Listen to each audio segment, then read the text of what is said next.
Welcome to the Reality Revolution. I'm your host, Brian Scott.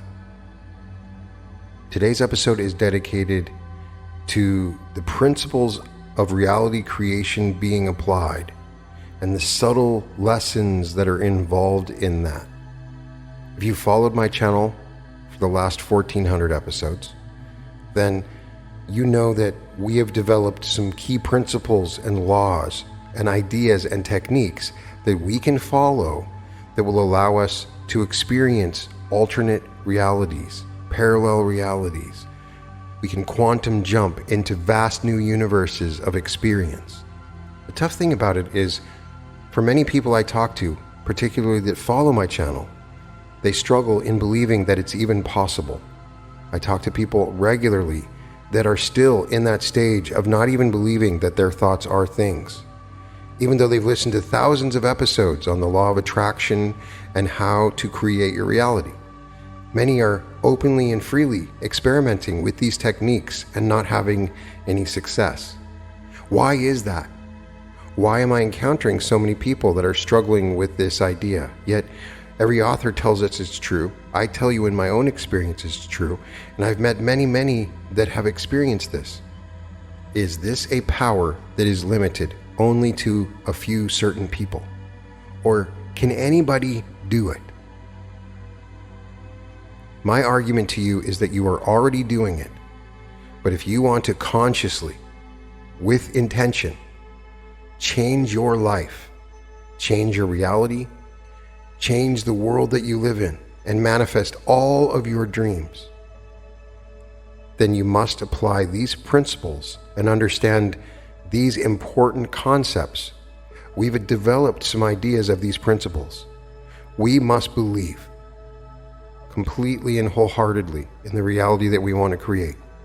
We must visualize it and apply the idea of creating feelings and feeling feelings in the present moment, assuming that this reality is completely true and acting like we are experiencing the reality in the present moment, becoming the actor and playing the part intensely, minute by minute, second by second.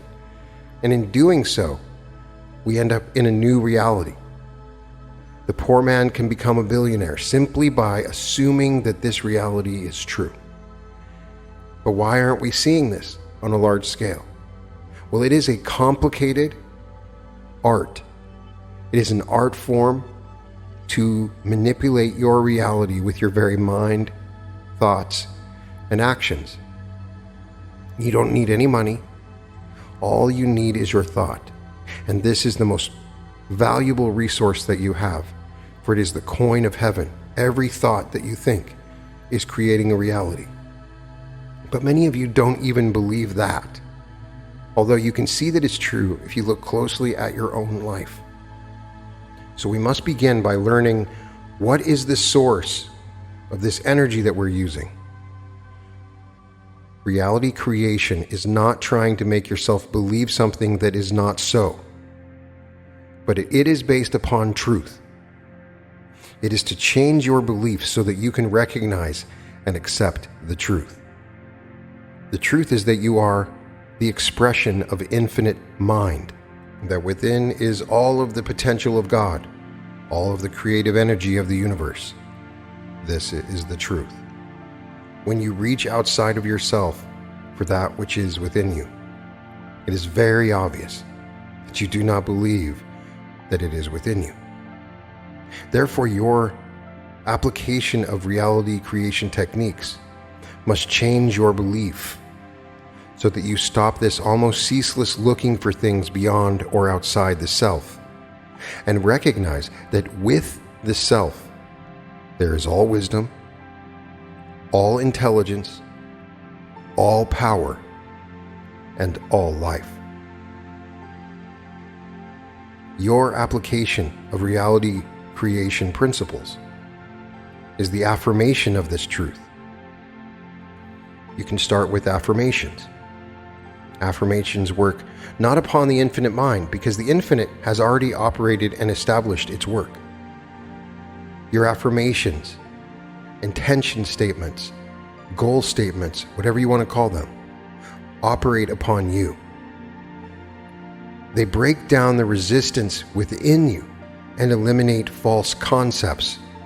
It wipes out your consciousness of the belief in obstruction. It restores you to the recognition that you are in the stream of life, and the stream of life is constantly expressing as you. You must realize that the infinite energy of the universe is within you. And in this consciousness of the one mind, there is no energy crisis because energy is infinite mind. You look not to channels, not to physical sources. You look to the real source, the originating life power. This infinite mind is the energy of life. Infinite mind cannot be depleted in energy, so there is nothing in you that can believe in depletion or lack of energy. Your consciousness of infinite energy can bring complete renewal in your thought. The supremacy of spirit, the creativeness of God, the omnipresence of good, these concepts are the source of your energy, and these are the truths that you affirm for yourself, for your country, for your world. All false belief is wiped out so that you have the conviction of infinite, limitless possibilities. You know that the one mind in all of its infiniteness of being right now is all vitality. You put a premium on your spiritual mental energy. So right now you value your thought, every thought. You choose what you shall think with great deliberation and care. You do not scatter your mental energy by trivial thinking. You put a value upon your time so that you do not waste time.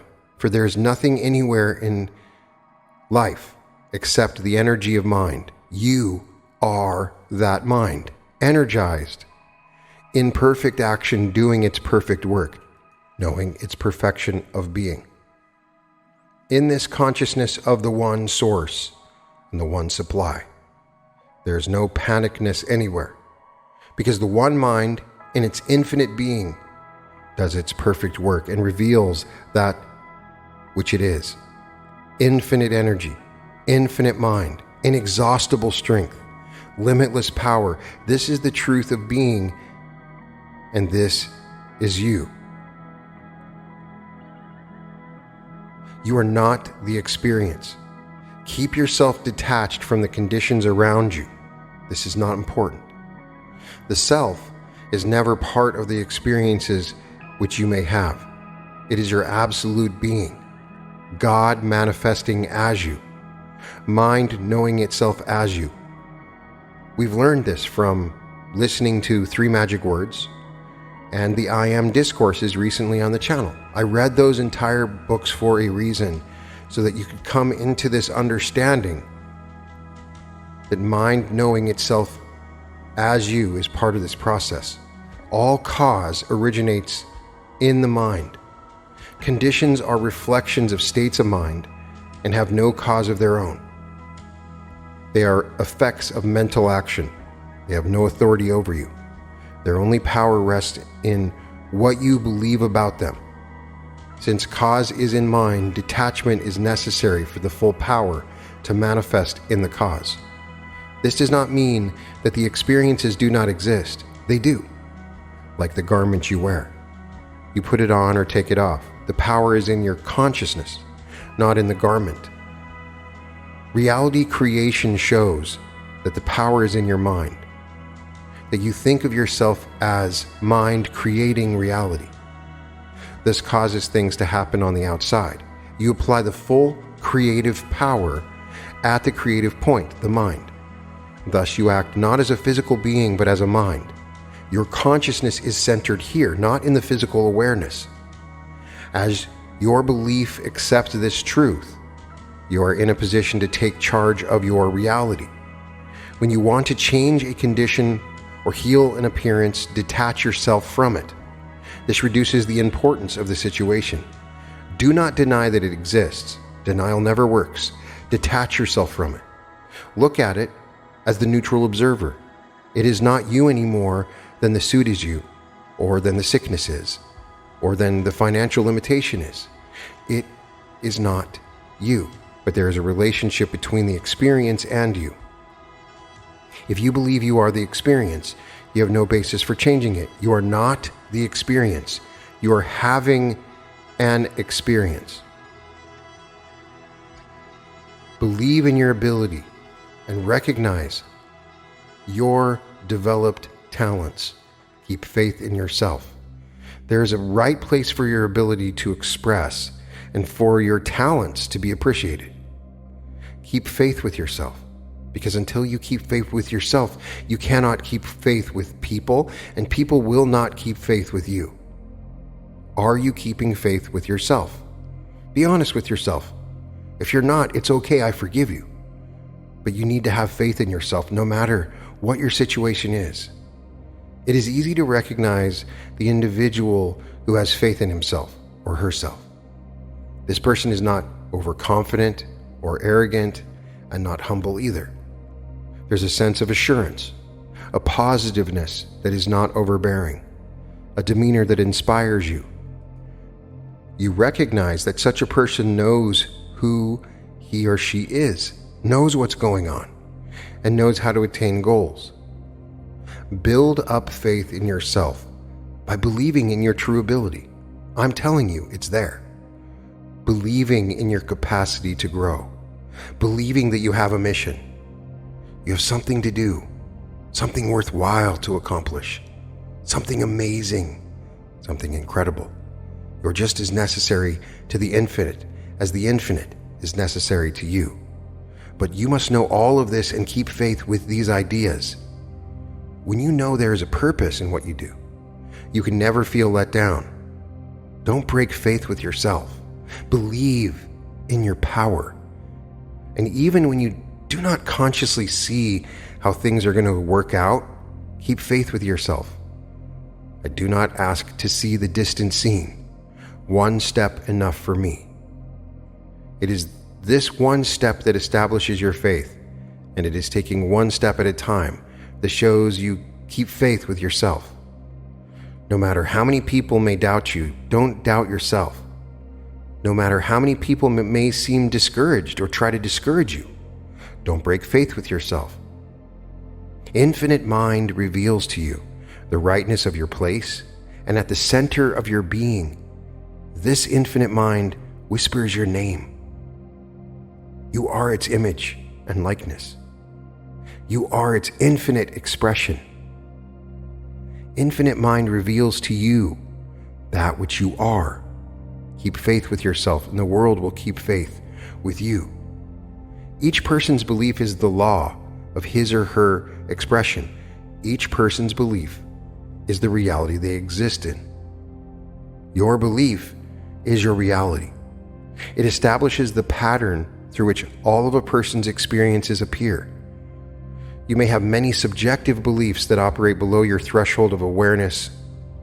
They will continue to function unless you do something to alter them, or until their intensity diminishes to a point that no power is left in them. This stresses the importance of knowing what you believe and why you believe it. You thus recognize the beliefs that you want to continue, and know how to eliminate those that no longer serve you. The beliefs that you choose to continue governing you must be reinforced by you. What you believe and want to happen must be supported by your thinking and your feelings. You need to spend more time thinking about your dominant beliefs and how you can actually strengthen them. This is what reality creation techniques do. And this is why you emphasize that whatever you want to create, whatever reality you want to exist within, you should imagine it adequately until the manifestation is complete. The steadfastness in application is necessary, especially where people are susceptible to change. Many people are fickle in their beliefs. They are torn between the power of creative consciousness and their belief that environment has power over them. They claim that the cause is in the mind and yet act as though the effect is the cause. I've talked to people that'll tell me to their face they believe that their mind and thoughts create reality, and then they immediately take an action that shows that they do not believe it. This is why your belief must be supported. Mind is the creative power. Therefore, you must believe this and let your actions support your belief. One of the classic illustrations of this is the children of Israel praying for rain and Elijah telling them to dig ditches to receive it. Many of the crowd ridiculed him because there had been a drought for years with no sign of a cloud in the sky. But Elijah recognized that the belief must be supported by action in order to be an operative one. Your actions must prove that you expect your treatment to work. Therefore, you must make preparation for that which you are working to receive. The person treating for a new career should prepare himself for that career. This means acquiring skills and abilities necessary for the new venture. Always watch your belief and making all of your thinking support that belief, for the belief has to express at the level of your awareness. Your imagination operates like an advanced guard. It precedes every experience of the actual reality in the outer manifestation. It should be clear, actually embodying in its mental perception what you really want to accomplish. Your actions must be consistent with your imagination in order to reinforce it. Your thinking, feeling, and actions move up to where your imagination is. Just as there are many steps in the development of a modern giant shopping center, so there are many steps in your reality becoming realized. The architect's plan has to be reinforced by the action of the builder or contractor. Perhaps property has to be purchased, buildings leveled. Before the materials are brought forth, each such step reinforces the idea. Don't let any false belief stand between you and your reinforcement. You cannot be successful while still thinking failure, nor can you be well while still thinking sickness. Whatever stands in the way must go. Success requires dynamic, positive ideas and action. So does health. Mental dormancy must go. Reinforce the divine idea by conforming to its pattern in all your thinking. Modern methods with giant bulldozers have eliminated the spade and shovel. Through scientific mental treatment, tremendous demonstrations eliminate time and space and make old trial and error methods obsolete. Reinforce your imagination by knowing that rightness is sustained. Become aware of divine order. Perceive it. Recognize that all things are working together. Keep your thinking positive and dynamic. Be constructive. Don't give power to beliefs in delay or uncertainty. You have the ability to make decisions wisely and the stick-to-itiveness to carry through. Every expedition or endeavor has a spearhead or advance guard that the follow-ups must be able to keep up with. Progress is measured by the actual working body, not by the spearhead. The construction workers digging foundations and putting up steel frameworks, not the architects drawing up the blueprints. Your idea must manifest in your outward expression. The vision of health or success must be reinforced by the actual appearance and expression of health and success. What you have in mind must be reinforced by what you do and by your fully completed reality. Reality creation techniques stress the importance of self-confidence and that we must learn to depend on a principle that will never fail us. All feelings of inferiority can be negated and all timidity can be wiped out. Underconfidence, on the other hand, can be a great problem, and the individual who undersells himself can be a great sufferer. At the opposite end of this mental spectrum, you find the individual who's overconfident. becoming arrogant. How can students of reality creation be overconfident? By presuming to be that which they have not yet unfolded the ability to be. A person may act prematurely or step into a position for which they are not yet qualified. Yet, science of reality creation says you can do anything that you want. Evidently, there is a balance or middle course that you can choose. To be sure, you can be whatever you want to be, provided you qualify yourself to be that. In order to be an opera singer, you have to provide the voice and personality that could handle the opera. If you desire greater wealth, you must equip yourself mentally with the consciousness of great wealth. A tremendous mental equivalent must be acquired. Ernest Holmes in The Science of the Mind says, if you cannot walk on water, take a boat. Whatever you want to be, you have to equip yourself mentally, emotionally, and physically to be. The answer to your dilemma is that both ends of the spectrum suffer from the same cause. The underconfident and the overconfident have the same mental desires or basic feelings of inadequacy.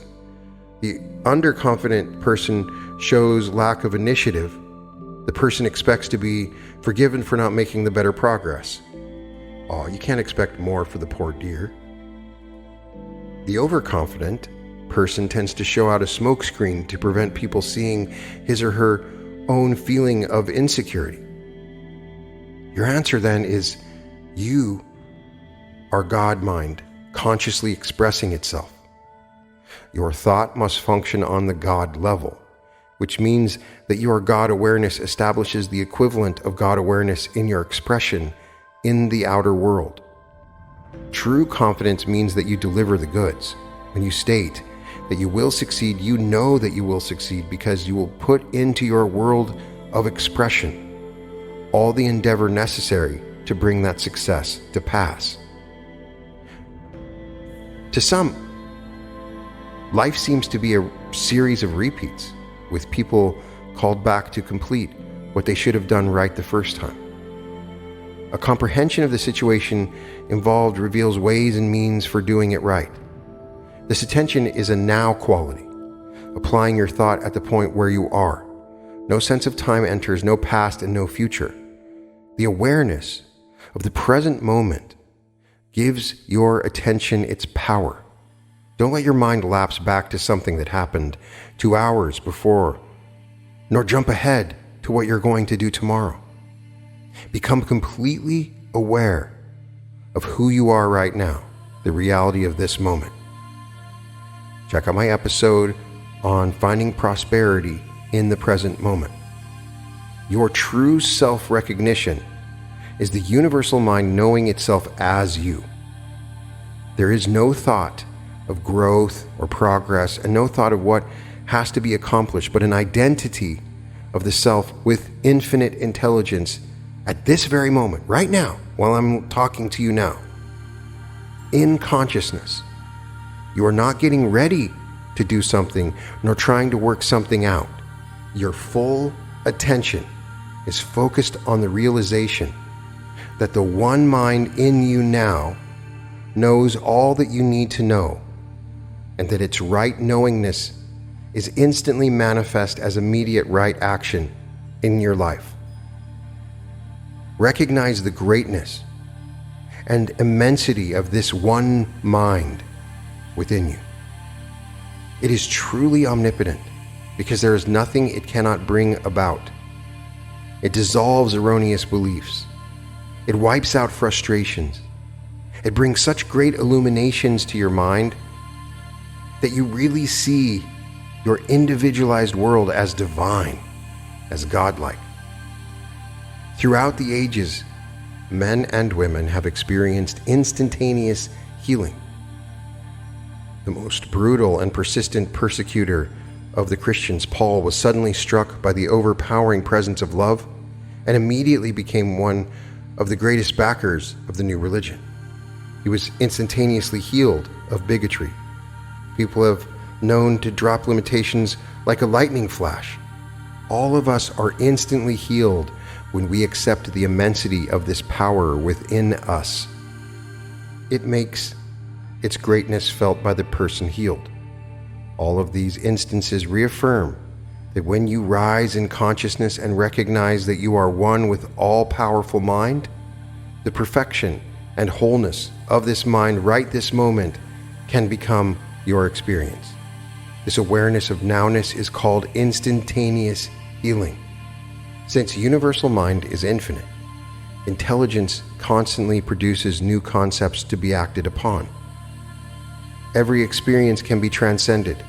The thing you do today perhaps could be done better tomorrow. There must always be room for growth and expansion. However, a negative attitude about today can hamper this larger expression. Dissatisfaction does not necessarily inspire you into better action. Unhappiness in your present condition does not guarantee that you will change your method and produce happiness. The law of growth begins where you are. It requires that your attitude of the present moment be constructive. The concept of something better must be induced into the present moment. Your thought must be lifted above the present situation in order to produce something better. Otherwise, your relationship with the present conditions, desirable or undesirable, will have to remain the same. Creativeness always anticipates that which you are not expressing at the present moment. The mental cause must precede its manifested effect. This is why practice does not necessarily make perfect. The musician may strike several wrong notes at the first reading of a composition, and he may also strike the same wrong notes a second and third time. A correction should be made at the first reading. This changes the pattern in the person's mind. The law of growth requires a confrontation with your experience at the present moment.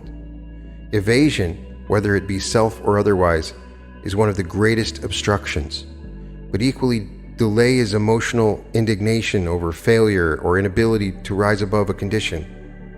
It may seem much simpler to get mad or angry than to eliminate the cause of the negative experience. Each moment has something of truth to reveal to you. This does not mean that you accept a situation, if negative, in its entirety. However, there is a degree of truth manifesting. It is up to you to perceive what it is and act on it. Perhaps the very feeling of dissatisfaction is the truth of your greater potential trying to make itself realized by you. You need a new vision where you are to lift yourself into a new expression. Mentally, you must complete all that goes with your present situation. You are where you are because a life purpose has placed you there. Don't evade it or deny it. Only then will the better way appear. Imagination has a wonderful way of renewing itself. An inspiration greater than you have ever had before has a way of suddenly appearing. It is the age-old realization that life never diminishes its flow, nor diverts its creative direction. Even in what you sometimes think are slower periods, this great creative impulse of the universe would seem to be more intense than ever. The infinite doesn't release its ideas until it is ready to have them fulfilled. No one comes before his time. You live in the era to which you belong. You do not always see this continuous action of infinite mind that I'm talking about. You generally see only certain points of expression or peaks of manifestation. You may measure waves from one crest to another, but the trough is part of them. It is not really a downward movement, but is a part of a rhythmic action of the whole. There's never a moment in which you are outside this all-embracing creativeness of God. There's never a moment where the presence is withdrawn from you. You're always inseparably one with it. Your tendency is to measure your experiences only from the wave crest to wave crest, or from the moments of exalted meditation to exalted meditation. However, all the action in between is a definite part of that which you are experiencing. What would a high-rise building be without its foundation? When you see an excavation going down 6 or 8 stories, it makes you realize that the foundation is just as exalted as the penthouse that surmounts it. What you are thinking in your odd moments is a definite part of the mental action when you speak your word with affirmations or intention statements. Everything you think between episodes of the podcast or lectures or classes or books that you read is a necessary part of your great experience of being. Don't divide your time, thinking, and money, but recognize that you are a unitary whole and are not just the sum total of all of your attributes. You are the coordination and adhesiveness of these states of mind which maintain your identity in the one intelligence always. At times, some people have to be forced to move into a larger expression. It would seem that the universe is constantly challenging them or goading them into doing something new. When you understand the principle of life itself, you do not have to be goaded or coerced or challenged. The acceptance of who you are in the universal order reveals to you abilities and talents that cannot be suppressed. Limitless power at the center of your being will burst beyond your control into a new creative expression. Basically, this divine urge within you is to expand its own divinity. Therefore, it is creative, constructive, and directive. It is no great effort for you to get started in a new adventure or experience or reality when you recognize the nature of this inner drive. This recognition supersedes all psychological drives and emotional analysis. Such tangential experiences are left behind because all of your energy is focused upon this reality of your spiritual nature. The intelligence that endowed you with the power to be that which you are has fortified you and is always revealing to you ideas that will bring forth that expression. When people hesitate and have difficulty making up their minds, it is because they are thinking from a psychological point of view or living in their emotional feelings. When you are conscious of your spiritual reality and your identity in infinite intelligence, there is no need to wait or postpone. You need to train yourself to be more perceptive, to be quicker in recognizing the power in your new ideas. Just because a new inspiration is sudden and catches you by surprise, it should not disarm you. The unawakened person has a defense mechanism that prevents seeing the power in the new idea. Let's wait. Let's not move too fast, is this person's reply. Your higher self does not grab you by your shoulders and say, listen, do this. Intuition works so quietly and silently, almost subtly, that you have to be very alert and receptive to get it. It doesn't keep repeating itself, it speaks with an emphasis the illuminated mind can understand. For intuition never forces or coerces. Intuition never makes you do anything. Opportunity is an inner recognition and acceptance that brings the complete release of ability and power. So you have a reality that you want to create. How can we create this reality? How can I help you to do that? In building a house, you would start with your desire. Then you might find the finest architect that you can find and let them work on the idea. Perhaps before this, you would have bought a lot. You may have gotten a beautiful lot, but it may have had undesirable buildings on it. That would have been no problem, as your contractor could quickly clear the lot. He could move the obstruction and make way for the new idea. You work to create what you want and to get rid of what you don't want. You work on your positive idea and eradicate all ideas contrary to it. This latter you call denial. Affirmations and denials, no matter by what name you call them, are the modus operandi of reality creation metaphysics. Your vision of what you want becomes your affirmation. Clearing your consciousness of mental obstruction becomes the denial. Treatment begins with the affirmation. You affirm there is only one mind, and that mind is your mind now. Now you affirm that your desired house is a perfect idea in God mind. Everything necessary for its complete manifestation is now established. The right lot, the right architect, the right builder, the right financing, all is in divine order. That is your affirmation. The denial is actually an affirmation also. The lot is properly surveyed, it is leveled and cleared of all obstructions. There are no buildings on it, no delays in clearing and grading, no delay in materials. There is no belief in any kind of obstruction, physical or financial. This constitutes a denial. Always follow a denial with an affirmation. For instance, nothing can interfere with my good because God is all-powerful. Where you seem very conscious of the negative specific work must be done. For instance, a negative growth. The power of God is the only power. There is no false growth, no tumor, no obstruction. The power of this word dissolves and removes anything unlike perfect God. There is no obstruction because God is the only power, and there is no obstruction in God. So if you're seemingly very, very cold, you could say, there is no cold. Because spirit is not subject to heat or cold. Positive being is established and maintained in divine order. I was horrified as a kid when I found out that just a pinch of salt dropped on a large snail or slug would dissolve them. And that's the way your denial works. Only the denial acts on your consciousness. It dissolves the negative belief in you. Your mind is cleared exactly as the law to be cleared. You cannot establish new ideas when your mind is cluttered any more than you can build on top of the undesirable outbuilding.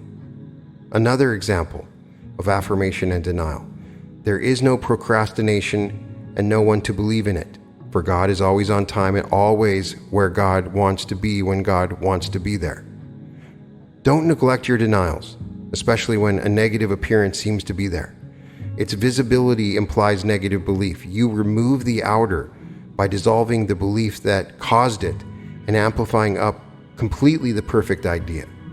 Denial destroys the negative belief. Affirmation brings forth the truth and destroys the false negative belief. Affirmations are your creative consciousness at work. Denials are getting false beliefs out of the way. It may seem a long road with no turning, but keeping going, and eventually it or you will turn. Maneuverability is a necessary qualification for reality creation. You cannot always go in a straight line, and if the road does not seem to turn, you make your own turns. It is amazing how many years some people drive an automobile and yet never learn the simple operation of parking a car. You learn to maneuver and develop different ways of doing everything that you do, yet you still adhere to your principle. God is the only power and operates through the creativeness of mind. All that you do is the action of this creative mind. This mind, thinking as you, must be flexible.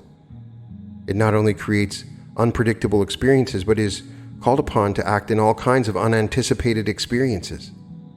Turning around does not mean retreating, nor does parking an automobile mean the end of the day. The basic principle of life is progress. There are times to act positively and aggressively, and there are times to be quiet and meditative. There are times when you push forward as rapidly as possible. There are times when you stand still. To live without tension and to operate without pressure is your goal. That enables you to do your best work. These inner states, that Neville Goddard likes to call them, continually reflect your own awareness. Water seldom moves in a straight line, nor does it circle around unnecessarily. It follows the line of least resistance.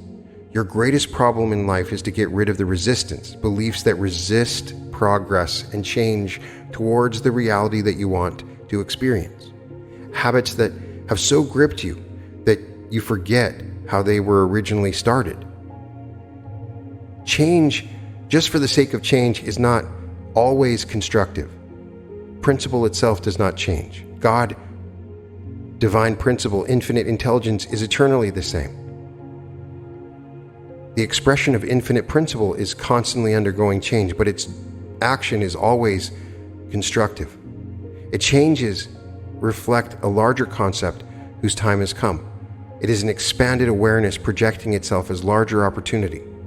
The conscious creator of reality controls all change so that relationships do not disintegrate nor condition deteriorate. Only when the ideas back of the experience have expended themselves is it time to move on. Change just for the sake of change can become a mania. This is due to a lack of inner security. It is a blind frenzy striking in every direction, subconsciously hoping that the right direction might thus be found. But growth comes only through conscious choice, and changes should be those that you are consciously making. This means that you know why you are taking a stand, what it is you expect to work out, why you are so certain that the energy of the old idea has expended itself. When you feel yourself caught or trapped in a situation, you are confronted with the necessity to change. When a Broadway play has proven itself and is running successfully, the rule is don't change it. No matter how many times the producer is tempted to improve it, it is left alone. The writer also edits and re-edits, erases and adds to what has been written, making all kinds of changes, but the moment comes when all of a sudden he or she knows that nothing else should be changed. Although ideas will continue to flow, the writer learns to accept what has been written. Unfortunately, people can pick on themselves and become very petty, analyzing their motives and questioning their actions. Perhaps every success can be outdone. But when an idea reaches a certain point, it must run its course in order for the reality to be created. The wise person knows when to stand still. The complete acceptance will make the reality manifest. Then you are ready for a larger experience from that reality. Each step you take is necessary and must be accepted before you can move on. Although life and principle do not change, your experiences cannot stand still. So to conclude, there's an age-old cycle that you look back on your life of sowing and reaping, planting and harvesting, cause and effect. It represents our eternal course through these many incarnations of life. Life ever maintains this cycle of knowing and being, thinking and expressing, but sometimes the harvest is neglected. The apples remain on the tree. The guavas are never picked. The good that you create is never utilized. Harvest is important because it represents a completion of the cycle. Your creativeness must manifest. What you think must be your experience. This is a law of being. It must be clearly understood. When you speak your words, something happens. But make sure your consciousness is there at the happening. Your affirmation does work. Your treatment does work. Make sure you see the working of your affirmation, of your imagination. The effect of the imagination may not be according to your photographic mental image, but it will contain all of the elements of your affirmation and your feelings. You may never have seen the blossom of the rare exotic bulb that you purchase at the nursery, and you may not know what its blossom will look like. Its blossom, when it appears, may be completely foreign to your concepts of it, but the bulb cannot change to oblige your imagination.